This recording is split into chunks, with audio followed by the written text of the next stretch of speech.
can only tell you what people are saying and how I assess the credibility of the people saying that. I just read a great essay by Graham Peebles, who lived in Ethiopia for 2 years and operated some sort of an NGO, educational NGO there. And he wrote a piece in Eurasia Review in which he said right out that he believed the TPLF had started it. And I find him to be such a logical, rational, honest person that I'm inclined to believe that. But I wasn't there. I don't know who fired the first shot. My guess is that it would be the TPLF, because the Ethiopian government had no reason to do it. The TPLF was turning its back on the peace process. So when you turn your back on the peace process, there's nothing much left but to go to war, is there? TPLF forces chose war over peace talk, and now the war is being undergone. I mean, what is your thought about it, and why they chose war over peace and dialogue? It's a little difficult to say what their goals are now, because at first it seemed like they headed for Addis Ababa a year ago, thinking that they could reclaim power there. That proved untenable. So what do they want now? Is just to advance the disintegration of Ethiopia. Getachew Reda has, did I pronounce that right? Getachew Reda? Yes. Reda, okay. Yes. Getachew Reda, he has actually come out and said that the end result suing that was the only choice that they were being given. Obviously, that's not true, but I'm often afraid that that is what my own government may want, the disintegration of the Ethiopian state, and I'm sure Egypt would be happy to see that. It's, you know, the U.S. has a drive here for full spectrum dominance, control of everything and everyone on the planet, may be best demonstrated by its latest geographic command, which is Space Command. I mean, when your military establishes a space command, that's a pretty good indicator that they are determined to control everything. The peace between Ethiopia and Eritrea, and the alliance between Ethiopia and Eritrea and Somalia suggested a new sort of regional independence and cooperation that I think was more independence than the U.S. is willing to tolerate. I mean, we support, it's hard for me to say we, but my government supports the most brutal regimes all over the world, including the TPLF.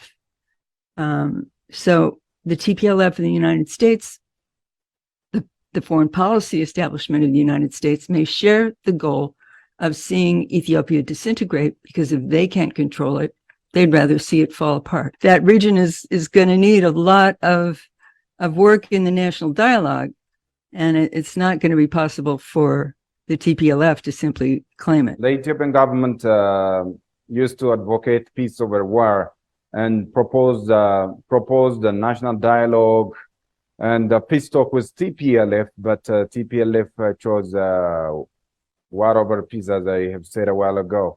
The Ethiopian government proposed peace talk with TPLF anytime, anywhere, without any precondition. How do you see this ambitious peace talk initiative, which is given cold shoulder by TPLF? There's evidence that they're getting weapons from outside in these Antonov planes. And then there's the whole issue of the World Food Program trucks and fuel. It seems very unlikely to me that they will be able to seize that disputed territory that they controlled after 1993. But you probably know the answer to that question a lot better than I do. TPLF supporters and lobbyists are distorting the reality and misleading the global community, and distorting the reality on the ground. Among others, the WHO General Director Tedros Adhanom is, misleading the global community. Even he is using his power to support TPLF. What is your take upon this? He's an absolute disgrace. I've written several pieces about this that are in the gray zone. That's thegrayzone.com. He constantly uses his global platform, his UN press conferences, and his Twitter feed to promote this simplistic Tigray victimization narrative. Tigray is under siege. Tigray is starving. The food trucks can't get in. This is Tigray genocide. This is in violation of all sorts of UN and WHO rules that require UN staff, most of all, the head of a large, important agency like the WHO, to remain neutral in political conflicts within any country. And he claims all the time that it's not because he's from Tigray. That's ridiculous. He was the Tigrayan, he was the TPLF foreign minister. That was his last job before he became the head of the WHO. He was the health minister and the foreign minister. And his bias, his advocacy could not be more plain. Most recently, it was especially shocking after the TPLF stole 570,000 liters of fuel from a World Food Program warehouse in Mekelle. And this was so brazen that David Beasley, the head of the WFP, did I say WFP, World Food Program? Yes. David Beasley, the head of the World Food Program, reacted in outrage, said that they had stormed in, taken this fuel by force, that there was going to be huge humanitarian suffering. He said millions of people will starve without this fuel that was needed for delivering humanitarian aid. It was meant solely for delivering humanitarian aid. And the spokesman for Antonio Guterres, the UN Secretary General, came out and said more or less the same thing and described the theft in greater detail. Even Samantha Power, the head of USAID, said this is outrageous. Now they all stopped.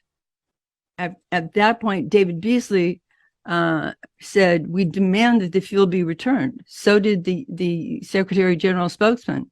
So did Samantha Power. But they're not demanding it now.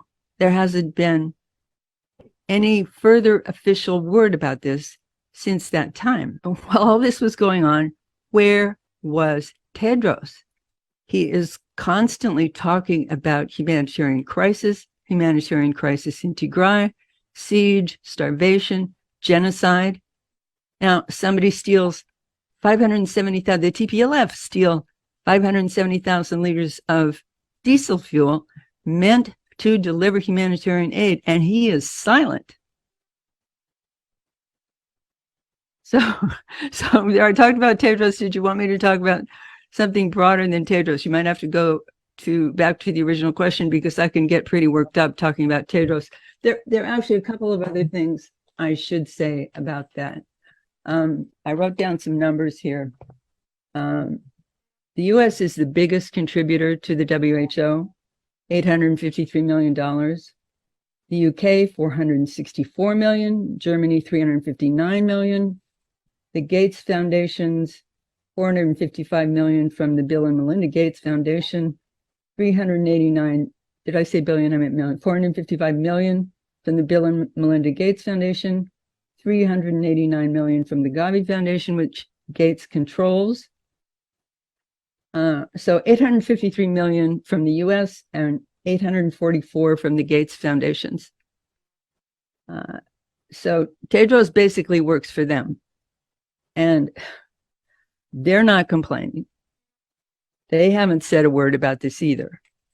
The WFP, the World Food Program, I looked into that and I haven't been able to find the numbers, but the World Food Program is funded primarily by the US, the UK, and Germany. And they're not complaining about this either. There's an organization called Charity Navigator, which is an NGO which rates NGOs, and they give the World Food Program 4 stars, meaning it's a star charity. They are not complaining about the theft of $570,000 worth of fuel or demanding it back. Well, they're not in a position to demand it back, but they're not taking note of it. And there's been much more time for them to consider the loss of millions of dollars worth of big rig, semi-truck, aid convoy trucks that have gone into Tigray and disappeared. And it was way back in September 2021 that they acknowledged that there were 407 trucks missing. Now, some people are now saying it's a lot more. There was an ENA news blurb that looked like they thought it was up to 1,000. But let's look at this just really conservatively. Say we're talking about 407 trucks. The conservative estimate for the cost of one of those big rigs is $70,000. That's for a used one. A new one costs about $125,000 to $150,000. So if you take the conservative price and the conservative number, 407 trucks, that's say $70,000 times 407, that's $28.5 million worth of missing trucks. Now, shouldn't the governments that fund the WFP, shouldn't Tedros be complaining about this? These are trucks that are meant to deliver humanitarian aid. Where did they go? It's not talked about much, but there was one blurb on a WFP site I read that said, we're really having trouble delivering aid because we don't have enough trucks. Now, I also read that those weren't necessarily owned by the WFP, that they might be independent contractors that the WFP had hired. But still, there are $28 million worth of trucks, 28 million plus, 28 million and a half, on a conservative estimate, trucks missing in Tigray. There should be, and they're humanitarian aid convoy trucks. There should be a lot more noise about this in the quote unquote international community, and there's not. TPLF is being accused by Ethiopians for executing war and terror against Ethiopia, but the West, especially the US, has never denounced or condemned TPLF to the level it needs to be. How do you see this again?